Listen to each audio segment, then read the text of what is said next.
Welcome back to Ansible training. As we have tried in the last session on a CentOS client, let me now try that same thing on a Ubuntu client. As I showed you before, these two machines, client 3 and client 4, they both are Ubuntu servers on my machine. So let me just try out on them. So before that, let me just see here. As you may be knowing, etc host. So they are referred to as client 3 and client 4. And here in my inventory file, they are referred to as UB client 3 and UB client 4. Okay, let me just try out on these machines. So before that, let me show you, let me have the Ans Ansible UB client 3. As we can see here, UB client 3, that's a name. And let me just first push the ping module and check whether the connectivity is working properly without any issue. Because often that if that is a issue, then Ansible cannot do anything. So with UB client 3, connectivity is working by which is checked through pushing the ping module. Let me just try the same thing like I earlier did with the yum module on a CentOS client. Here the module name is apt and the parameters to be passed or the arguments to be passed are -a name Apache package. Here in case of Ubuntu it is named as Apache 2. Before that it is always better to check SSH. Let me just log in into that remote server client 3 at the rate client 3.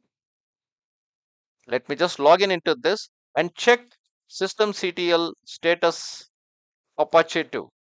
That's the name of the service. No, the service is not found. So let me come back from this and let me just try out with this -yum app -a, specify the name of the service as Apache 2. Okay, and state as being present. State is present. As usual, here also you require a sudo permission. Shall we just check?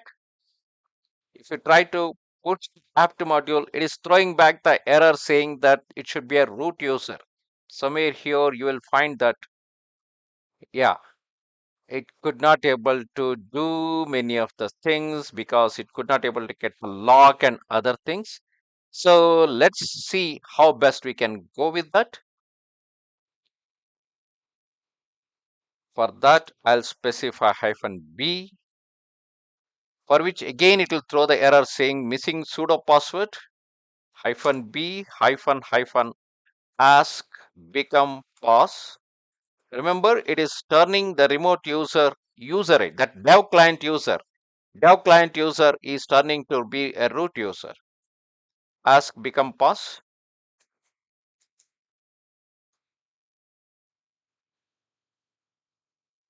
It will take a minute of time in order to do the installation and get back the response message from there if everything is all right in that remote server. Often sometimes the sudo lock may not be available. It may be locked in because at any time on a server we can install only one package. If one package is under installation, then another package cannot be installed. That's a basic with respect to Linux. So you can see here it is throwing so much of information here, but of course it has made certain changes over there. Let us see what change it had made. So for that, let me once again get back through SSH into that, and let me just try with the systemctl. And you can see that the service is already started. Incidentally, in case of Ubuntu, just installation of package is enough because that itself will going to start the service automatically. So that way we could able to do the installation on the remote server. So how best we can remove this? Let me just come back here. I have installed the service. Is there a way that I can remove the service? Let's see. All that I need to specify is, let me just go back to the same command with which I did the installation.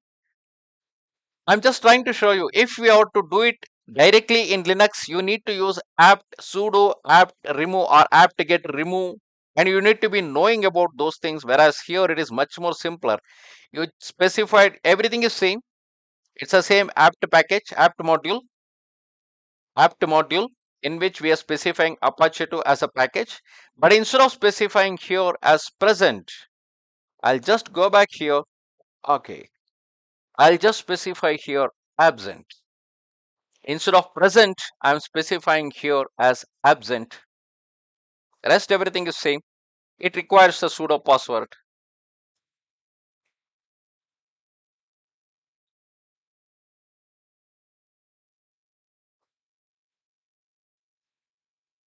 And the same thing you can do it even on the CentOS client also. With the service module, if you specify stop, the service will be stopped. And it's basically not required to stop the service. And in the place of package, if you specify HTTPD as package name and status as absent, that will going to remove the package. That you can try it on your own. It had done some changes. Let us see what change it had made. Okay, we are now inside that remote client. Let me check. You can see that it is showing inactive, dead. Actually, that package is removed. Certain traces are still there, so it is showing some information because it is just now been installed and uninstalled. So it is showing those information. Let me just come back to my main mission. And this is how exactly you can install or uninstall a package. You can start a service as I have shown you in the previous module, in the previous video related to CentOS client. Let us try something more. But of course, instead of trying all these modules on the command line, I don't recommend you working too much on the command line module, especially while dealing with the module, because so far from the previous videos, we have tried with the uh, command module, shell module, file module, yum with the CentOS client, and apt module with the Ubuntu client. But instead of spending much time on this, let's quickly move on to the playbooks.